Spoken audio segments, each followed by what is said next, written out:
Hello everyone, I am Priyanka Gaur. Welcome back to my channel learning with pace. आज का जो हमारा टॉपिक है दैट इज सोशलाइजेशन। इसे हम हिंदी में कहते हैं सामाजिकरण। काफ़ी इम्पोर्टेंट टॉपिक है ये, बट काफ़ी लॉन्ग है, तो इसको हम ना थोड़ा शॉर्ट में कर करके पढ़ेंगे। जैसे कि आज हम इसका मीनिंग जानेंगे, फिर हम इसके टाइप्स एंड फिर हम इसकी एजेंसीज एंड देन इसकी थ्योरीज करेंगे, क्योंकि बहुत इंपॉर्टेंट थ्योरीज हमें इसमें पढ़ने को मिलेंगी। बहुत क्वेश्चंस आते हैं वहाँ से। चलो फिर अपना टॉपिक शुरू करते हैं और मैं यहाँ पर आपको बताऊंगी कि क्वेश्चन कैसे कैसे आएंगे। ठीक है, तो देखो जो ये टर्म है सोशलाइजेशन, इसे हिंदी में कहा जाता है सामाजिकरण। तो सोशलाइजेशन एक ऐसी टर्म है जो किसने यूज की? सोशियोलॉजिस्ट ने, सोशल साइकोलॉजिस्ट ने एंड एंथ्रोपोलॉजिस्ट ने।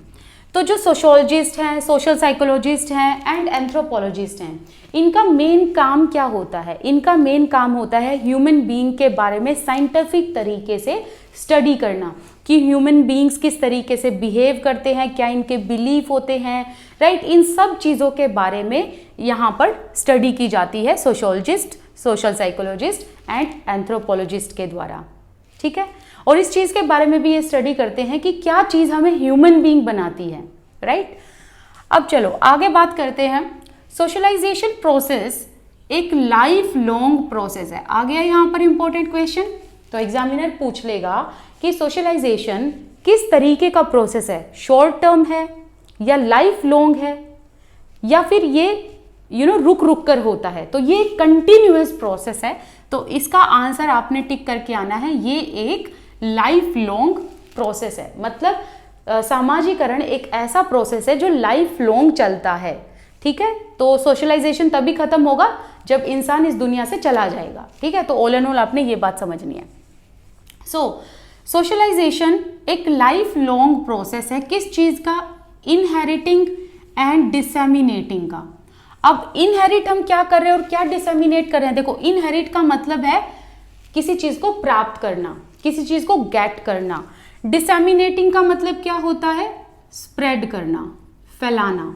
ठीक है, तो अब देखो सोशलाइजेशन एक ऐसा लाइफ लॉन्ग प्रोसेस है जिसमें हम सोसाइटी के नॉर्म्स, कस्टम्स एंड आइडियोलॉजीज को इनहेरिट करते हैं और फिर इनहेरिट करने के बाद हम नेक्स्ट जनरेशन में इन्हीं नॉर्म्स, इन्हीं कस्टम्स एंड आइडियोलॉजीज को फिर स्प्रेड करते हैं या डिसेमिनेट करते हैं। समझे मेरी बात? तो अब देखो, नॉर्म्स का मतलब क्या होता है बच्चों? रूल्स होता है। कस्टम्स का मतलब क्या होता है? आपके जो रीति रिवाज हैं, राइट, जो आपके कल्चर में फॉलो किए जाते हैं। आइडियोलॉजीज का मतलब क्या होता है? विचारधारा, कि सोसाइटी में किस तरीके की विचारधारा है, लोग किस किस तरीके की विचारधारा रखते हैं, लोगों की फिलॉसफी क्या है, उसे हम क्या कहते हैं? आइडियोलॉजी कहते हैं। तो आपने यहाँ पर क्या समझना है, ये इंपॉर्टेंट लाइन है, ध्यान देना कि सोशलाइजेशन एक ऐसा लाइफ लॉन्ग प्रोसेस है जिसमें हम सोसाइटी के रूल्स, रेगुलेशंस, कस्टम्स, आइडियोलॉजीज, इन सब को पहले तो इनहेरिट करते हैं, पहले तो हम प्राप्त करते हैं और फिर बाद में हम इनको डिसेमिनेट करते हैं, मतलब हम इनको फिर स्प्रेड करते हैं, दूसरों को हम ये चीज फिर समझाते हैं या ये चीज देते हैं, राइट। अब देखो नेक्स्ट पॉइंट क्या है? Providing individual with skills and habits necessary for participating with in society. तो देखो सोशलाइजेशन का एक मीनिंग देखो, इसमें क्या वर्ड आ रहा है? एक सोशल, दैट मीन्स समाज। तो ऑल एंड ऑल इसका काम क्या है सोशलाइजेशन प्रोसेस का? कि आप समाज में पार्टिसिपेट करो, सोसाइटी में आप पार्टिसिपेट करो। आपको सोसाइटी का एक्टिव मेंबर बनना है, ना कि पैसिव मेंबर। तो सोशलाइजेशन प्रोसेस से हम इंडिविजुअल को, मतलब हर एक इंसान को हम स्किल्स एंड ऐसी हैबिट्स डेवलप करते हैं जिससे वो सोसाइटी में एक्टिवली पार्टिसिपेट करता है। स्किल्स में बहुत सारी चीज़ें आ सकती हैं, जैसे कि आपकी फिजिकल स्किल्स, आपकी मेंटल स्किल्स। देखो फिजिकल स्किल्स का एक एग्जांपल देती हूँ, जैसे कि अगर फिजिकल स्किल्स, फिजिकल डेवलपमेंट होगी तो आप सोसाइटी में पार्टिसिपेट करोगे, रनिंग में पार्टिसिपेट करोगे, खेलों में पार्टिसिपेट करोगे, तो आप all and all in skills के थ्रू सोसाइटी से ही तो मिल रहे हो। तो ये जो सोसाइटी से मिलना, सोसाइटी से इंटरेक्ट करना, सोशलाइजेशन का ही तो पार्ट है। ठीक है, अब नेक्स्ट देखो, हैबिट डेवलप करना। देखो मैं इसका एक एग्जांपल देती हूँ। वैसे तो ये एग्जांपल प्राइमरी में जो हम पढ़ने वाले हैं इसके टाइप्स, प्राइमरी टाइप्स में ही इसका एग्जांपल ये बनना था, बट कोई नहीं, यहाँ पर मैं वो एग्जांपल दे देती हूँ। देखो ऐसी हैबिट्स इनकलकेट करना बच्चों में जो हैबिट सोसाइटी के हिसाब से अच्छी हो, जैसे कि छोटे बच्चों को हम टॉयलेट ट्रेनिंग देते हैं, राइट। तो जब भी बच्चा अर्जेंसी फील करेगा, उसे पता है कि अब उसे वॉशरूम का यूज करना है, ना कि कहीं भी सड़क पर या फिर क्लासरूम में उसे अर्जेंसी में उसे सिर्फ और सिर्फ वॉशरूम का यूज करना है। तो मेरी बात आप यहाँ पर समझे कि बच्चों के अंदर अच्छी हैबिट्स को इनकलकेट करना। इसके अलावा जैसे कि लाइब्रेरी का एग्जाम्पल लो, आप लोग लाइब्रेरी में जाते हो तो लाइब्रेरी में कुछ रूल्स होते हैं, तो जो लाइब्रेरी के रूल्स हुए वो सोसाइटी के ही रूल्स हुए ना, क्योंकि लाइब्रेरी सोसाइटी का पार्ट है, राइट। एंड रूल्स होते हैं अपने लाइब्रेरी में, और रूल्स क्या होते हैं कि आपको तेज से नहीं बोलना, आपको शोर नहीं मचाना, आपको दूसरों को डिस्टर्ब नहीं करना। तो यहाँ पर आपको क्या चीज़ ध्यान रखनी है कि जब हम हैबिट्स की बात कर रहे हैं तो हमें बच्चों में अच्छी हैबिट्स इनकलकेट करनी है। तो जब आप लाइब्रेरी जाते हो तो आप किसी को परेशान नहीं करते, ना ही तेज़ आवाज़ में बात करते हो। तो आप कैसे बात करते हो? अगर आपको कुछ इमरजेंसी है, कुछ बात करनी है, तो आप विस्पर करते हो, ठीक है, विस्पर करते हो। तो ये जो है, ये हैबिट, ये आपने कहाँ से सीखी? ये आपने सोसाइटी से सीखी। तो ये किसका पार्ट हुई? सोशलाइजेशन प्रोसेस का पार्ट हुई। समझे आप? सो ऐसी चीजें इनकलकेट करना जिससे आप सोसाइटी में तमीज से और तहजीब से रहो, साथ ही साथ एक एक्टिव मेंबर बनो सोसाइटी का। इसके अलावा दूसरा पॉइंट है type of social learning that occur when a person interacts with other individual. देखो सोशलाइजेशन प्रोसेस कभी भी एक रूम में बैठकर या घर घर में सीमित रहकर नहीं हो सकती। हालांकि जो प्राइमरी एजेंसी होती है वो फैमिली ही होती है, कि आप सबसे पहले फैमिली से ही सीखते हो। लेकिन एक चीज ध्यान रखना, अगर आप फैमिली के ही दायरे में रहोगे और बाहर नहीं निकलोगे तो आपके अंदर बहुत सारी ऐसी चीजें हैं जो डेवलप नहीं हो पाएंगी। तो सोसाइटी तो एक इम्पोर्टेंट पार्ट है आपकी लाइफ का, राइट। तो सोशलाइजेशन प्रोसेस तब शुरू होता है जब आप दूसरे इंडिविजुअल से इंटरेक्ट करते हो, उनसे बातें करते हो। और इसका एक बेनिफिट ये भी होता है कि जब हम किसी और से बात करते हैं तो हमें पता चलता है कि हाँ, सोसाइटी में ऐसे रहना चाहिए, सोसाइटी में इस तरीके से बात करनी चाहिए। अगर हम गाली देंगे तो हमें सोसाइटी एक्सेप्ट नहीं करेगी, तो सोसाइटी में हमें तहजीब से रहना है। समझ रहे हो आप? तो हमें इन चीज़ों का पता चलता है कि क्या सही है, क्या गलत है। गाली देना गलत है और अच्छी भाषा का प्रयोग करना सही है। अगर हम अच्छी भाषा का प्रयोग करेंगे तो हम सोसाइटी में कुछ अच्छा दे पाएंगे और एक अच्छा नेशन बिल्ड कर पाएंगे, राइट। अब इसके अलावा जो दूसरा पॉइंट है that is development of self and personality enhancement. यहाँ पर लाइन दोबारा से रिपीट हो गई है, अंडरस्टैंडिंग ऑफ सेल्फ डेवलपमेंट। देखो अब जब हम किसी और से इंटरेक्ट करते हैं सोसाइटी में तो हम दूसरों के बारे में तो पता करते ही करते हैं, हमें ये भी पता चलता है कि हम कहाँ हैं।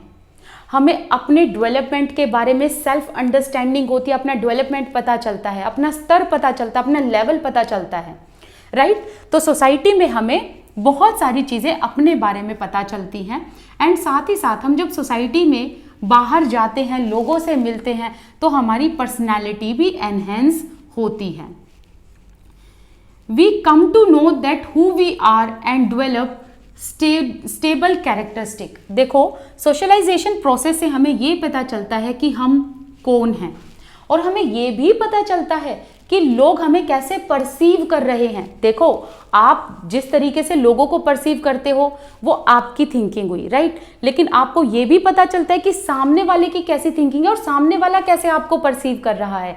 हम अपने बारे में बहुत सारी चीज़ें पता कर सकते हैं सोसाइटी में रहकर कि हम कैसे हैं, हमें सामने वाला कैसे परसीव कर रहा है, हमें किस तरीके से बिहेवियर करना चाहिए। अगर हम ऐसे बिहेव करेंगे तो हम अपने सोसाइटी में एडजस्ट नहीं कर पाएंगे, राइट। इसके अलावा ये सोशलाइजेशन प्रोसेस में हमारे स्टेबल कैरेक्टरिस्टिक्स डेवलप होते हैं। अब स्टेबल कैरेक्टरिस्टिक डेवलप होने का मतलब है कि आप दूसरों से अलग होते हो। दैट मीन्स कि आपको अपने और दूसरे में अंतर पता चलता है कि आप में ये गुण है, सामने वाले में वो अलग गुण है। ठीक है। It occurs through human interaction, तो ऑब्वियसली सी बात है सोशलाइजेशन प्रोसेस तभी होगा जब आप समाज में एक एक्टिव तरीके से पार्टिसिपेट करेंगे और ह्यूमन बीइंग के साथ इंटरेक्शन करेंगे।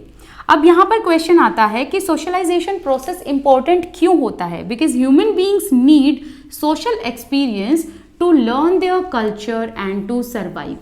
हमारे लिए सोशलाइजेशन प्रोसेस इसलिए इतना इम्पोर्टेंट है क्योंकि एक तो हमें सोसाइटी में रहना आता है, ठीक है, एक किस अदब से रहना है, किस तमीज़ किस तहजीब से रहना है, किस तरीके से लोगों के साथ इंटरेक्शन करना है, कैसे कम्युनिकेशन करना है, किस तरीके से रिस्पोंड करना है, राइट, किस तरीके से अपने इमोशंस को बैलेंस करना है, एंड साथ ही साथ हम अपने कल्चर के बारे में भी सीखते हैं। देखो एक एग्जाम्पल लो, अगर आप हिंदू हो, राइट, तो आप अपने फेस्टिवल के बारे में पता करते हो, आप अपने कल्चर के बारे में पता करते हो, तभी तो आप अपने कल्चर के लोगों के साथ बहुत अच्छे से एडजस्ट कर पाते हो।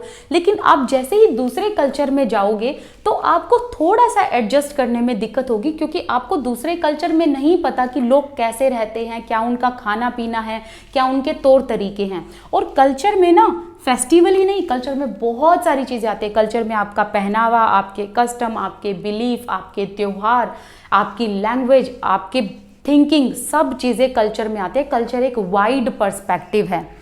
इसके अलावा हम जब इन सब चीज़ों को जानते हैं, जैसे कि सोसाइटी में हम कल्चर आइडेंटिटी को समझते हैं, अपनी सोसाइटी के नॉर्म्स, कस्टम, आइडियोलॉजीज, इन सब चीज़ों को जब हम समझते हैं तभी हम सोसाइटी में सरवाइव कर पाते हैं, अदरवाइज हम सोसाइटी में सरवाइव नहीं कर पाएंगे, ठीक है। अब यहाँ पर एक डेफिनेशन दी है, socialisation is a process, socialisation एक ऐसा प्रोसेस है by which the mature member of society such as parents and teachers influences the behaviour and beliefs of the children. मतलब सोशलाइजेशन प्रोसेस एक ऐसा प्रोसेस है जिसमें बच्चे के बिहेवियर एंड बिलीफ को इन्फ्लुएंस किया जाता है पॉजिटिव तरीके से by a mature person, that is parents and teachers, right. और इस तरीके से इन्फ्लुएंस किया जाता है ताकि बच्चा प्रॉपर सोसाइटी में पार्टिसिपेट करे एंड सोसाइटी में अपना कॉन्ट्रीब्यूशन दे। मतलब उसको सोसाइटी में एक प्रोडक्टिव पार्ट बनना है ताकि सोसाइटी भी अच्छी हो, सोसाइटी भी प्रोडक्टिव बने, ठीक है। तो आपको पैसिव मेंबर नहीं बनना, एक्टिव मेंबर बनना है, राइट। अब देखो, अगर मैं आप लोगों से क्वेश्चन पूछूं, मैं इसको एक बार इरेज करती हूं और अब मैं आपको बताती हूं कि इसके अलावा क्वेश्चन कैसा आएगा यहां से। अच्छा, एक चीज और ध्यान रखना, आपको ना ये वाली जो मैंने बताई ये लाइन आपको ध्यान रखनी, जिसमें आपको नॉर्म्स, कस्टम्स एंड आइडियोलॉजीज, ये 3 वर्ड जरूर पता होने चाहिए, ठीक है, सोशलाइजेशन प्रोसेस में। अब देखो, अगर आपसे ये क्वेश्चन पूछा जाए व्हेन इट स्टार्ट्स, कि सोशलाइजेशन प्रोसेस कब शुरू होता है, तो आपको ऑप्शन देगा एग्जामिनर, प्रीनेटल स्टेज में, इन्फेंसी स्टेज में, या फिर चाइल्डहुड स्टेज में, या फिर 4th ऑप्शन आपको दे देगा अडोलेसेंस, ठीक है। अब आपको पता है ना प्रीनेटल स्टेज कौन सी होती है, जब बच्चा मदर की वूम्ब में होता है, गर्भ धारण में होता है, ठीक है, गर्भावस्था में होता है। अब इन्फेंसी स्टेज वो है जो शैशवावस्था होती है, चाइल्डहुड वो है जो बाल्यावस्था होती है, एंड किशोरावस्था को हम कहते हैं अडोलेसेंस। अब आप बताओ कि सोशलाइजेशन प्रोसेस कब होता है, प्रीनेटल में होता है, इन्फेंसी में होता है, कि चाइल्डहुड में होता है, कि अडोलेसेंस में होता है। अब आप पहले खुद मन में सोचो, अब मैं इसका आंसर बताती हूँ आपको। देखो, इसमें आपको कौन से आंसर पर टिक करना है, option number 2, option number B, infancy. Socialisation process infancy से शुरू होता है, दैट मीन्स यहाँ पर बच्चा जो है वो बर्थ ले लेता है, एंड बर्थ से 2 ईयर तक की स्टेज को हम क्या कहते हैं, सोशलाइजेशन प्रोसेस कहते हैं। बट बर्थ से लेकर टिल डेथ सोशलाइजेशन प्रोसेस चलता रहता है। ये तो मैंने 2 ईयर्स इसलिए बताई क्योंकि इन्फेंसी स्टेज का जो ड्यूरेशन है वो यही है। लेकिन सोशलाइजेशन प्रोसेस जो है कब शुरू होती है, जब बच्चा जन्म ले लेता है। तो बच्चा जब जन्म लेता है एंड टिल डेथ, मतलब मरने तक उसका सोशलाइजेशन प्रोसेस चलता रहता है, because it is life long process. एक तो चीज आपने ये याद रखनी है, दूसरा ये रखना है इन्फेंसी स्टेज से होता है। अब कुछ बच्चों को थोड़ी सी कंफ्यूजन होगी कि प्री नेटल क्यों नहीं है इसमें। देखो बच्चा इस टाइम पर ना मदर के वूम्ब में होता है, तो इस टाइम पर ना बच्चे पर डायरेक्ट एनवायरनमेंट का इफेक्ट नहीं होता बल्कि इनडायरेक्ट होता है। आपको याद होगा मैंने आपको एनवायरनमेंट के टॉपिक में ये कराया था कि इनडायरेक्ट इन्फ्लुएंस होता है एनवायरनमेंट का, डायरेक्ट नहीं होता। तो डायरेक्ट बच्चा एनवायरनमेंट में कब आता है, जब जन्म ले लेता है। तो जब जन्म ले लेता है तभी सोशलाइजेशन प्रोसेस शुरू होता है। इसके अलावा बच्चा इस टाइम पर वूम्ब में होता है और एनवायरनमेंट का जो अफेक्ट होता है वो इंटरनल एनवायरनमेंट हो गया, जो बच्चा मदर की वूम्ब में है। एक्सटर्नल एनवायरनमेंट वो होता है जब बच्चा जन्म ले लेता है। एनीवे आपको यहाँ पर याद इतना रखना है कि प्री नेटल स्टेज में बच्चा वूम्ब में होता है, तो इसीलिए ना तो वो समाज से मिलता, इनफैक्ट ना वो अपनी माँ से मिलता है, राइट, जो हम ये कहें कि उसका सोशलाइजेशन प्रोसेस है, क्योंकि अभी तो वो मदर की वूम्ब में है। तो इसीलिए इसमें प्री नेटल नहीं होगा। Answer would be infancy. ठीक है, तो ये बहुत बहुत इंपॉर्टेंट क्वेश्चन है, आपको ध्यान रखना है ये कि इन्फेंसी स्टेज से ही सोशलाइजेशन प्रोसेस होता है एंड बर्थ से लेकर टिल डेथ तक सोशलाइजेशन प्रोसेस चलता रहता है। ये लाइफ लॉन्ग प्रोसेस है, इंपॉर्टेंट है ये क्वेश्चन, ध्यान रखना। आई थिंक हमारे लिए आज के लिए हमारा टॉपिक जो है इतना बहुत है। कल हम इसके टाइप्स पर बात करेंगे, फिर हम इसकी जो मैंने बताया कि थियरीज वगैरह ये सब करेंगे।